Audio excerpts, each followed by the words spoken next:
Assalamualaikum warahmatullahi wabarakatuh. Halo teman-teman, apa kabar hari ini? Semoga kalian semua dalam keadaan sehat ya, amin. Kali ini bertemu lagi bersama Bu Amel. Kali ini kita akan belajar matematika tentang segi banyak beraturan dan segi banyak tidak beraturan. Nah, kira-kira apa ya yang dimaksud dengan segi banyak? Dan apa yang dimaksud dengan segi banyak beraturan dan tidak beraturan? Nah, mari coba kita simak video berikut ini. Assalamualaikum warahmatullahi wabarakatuh. Oke, saya sedang menggambar macam-macam bangun datar. Kalau kita lihat, bangun datar ini membentuk huruf S. Jadi kita mau belajar tentang segi banyak. Apa yang dimaksud dengan segi banyak? Segi banyak adalah bangun datar tertutup yang dibatasi oleh ruas garis lurus. Jadi syarat disebut segi banyak, yang pertama harus memenuhi adalah bangunnya tertutup. Contoh nih ya. Nah, ini namanya bangun tertutup. Nah, kalau yang ini bangunnya tidak tertutup atau terbuka, maka ini tidak memenuhi syarat disebut sebagai segi banyak. Yang kedua, garisnya lurus. Nah, ini garisnya lurus. Nah, sedangkan yang ini garisnya tidak lurus, ada yang melengkung. Ya, jadi bukan segi banyak. Ini kita silang. Yang ketiga, garisnya tidak menyilang. Contoh, nah ini gambar bintang. Nah, ini tidak menyilang. Tapi kalau bintangnya seperti ini, nah ini ada garis yang menyilang, maka yang ini tidak disebut segi banyak. Oke, sekarang jenis segi banyak dibagi menjadi dua. Ada segi banyak beraturan dan segi banyak tidak beraturan. Segi banyak beraturan itu adalah segi banyak yang semua panjang sisi dan besar sudutnya adalah sama. Sedangkan yang tidak beraturan adalah segi banyak yang panjang sisi dan besar sudutnya ada yang tidak sama. Contoh nih untuk segi banyak beraturan, yang sisinya ada 3, maka segitiganya adalah segitiga sama sisi ya, karena ini panjangnya sama semua. Otomatis sudutnya juga segitiga sama sisi sama semua, yaitu 60 derajat.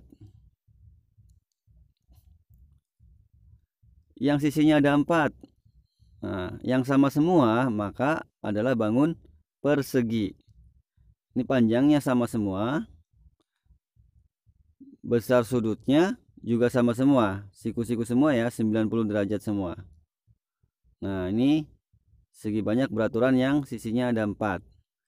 Yang ada 5 sisinya, yang namanya segi 5 beraturan. Ini juga panjang sisinya semuanya sama ya. Sudutnya juga semuanya sama. Nanti sudutnya besarnya adalah 108 derajat. Dan masih banyak lagi ya. Sekarang contoh yang segi banyak tidak beraturan. Yang sisinya ada 3, misalnya adalah segitiga sama kaki. Jadi yang panjang hanya kakinya saja ya. Nih yang ini, bawahnya yang sisi satunya tidak sama. Misal lagi adalah segitiga nih, namanya segitiga siku-siku. Nah, ini tidak beraturan. Yang sisinya ada 4, misalnya adalah persegi panjang. Nah, ini juga segi banyak tidak beraturan. Walaupun besar sudutnya sama semua nih, siku-siku semua, tapi panjang sisinya ada yang beda ya. Contoh lagi yang sisinya ada 4 adalah jejar genjang. Nah, ini juga segi banyak tidak beraturan. Yang sisinya ada 5, misalnya adalah segi 5 juga, tapi segi 5-nya yang tidak beraturan ya. Nah, yang seperti ini gambarnya. Oke, sekarang kita perhatikan gambar ini. Kita jawab ya, apakah bangun di samping termasuk segi banyak? Jawabannya bukan segi banyak. Kenapa? Karena ada garis yang tidak lurus. Yang mana yang tidak lurus? Nah, ini tidak memenuhi syarat ya, disebut segi banyak. Sekarang gambar bintang. Apakah gambar di samping termasuk segi banyak? Jawabannya iya. Kenapa? Karena dia memenuhi 3 syarat ya. Yang pertama, bangunnya tertutup, garisnya lurus, dan yang ketiga, garisnya tidak menyilang. Apakah jenis segi banyak gambar di samping beraturan atau tidak beraturan? Jawabannya adalah segi banyak tidak beraturan. Kenapa? Karena walaupun semua panjang sisinya sama, tapi besar sudutnya ada yang tidak sama. Yang mana? Nah, yang ini agak sempit, tapi yang ini lebar ya, tumpul. Baik anak-anak, semoga pembelajaran hari ini bermanfaat. Terima kasih. Wassalamualaikum warahmatullahi wabarakatuh.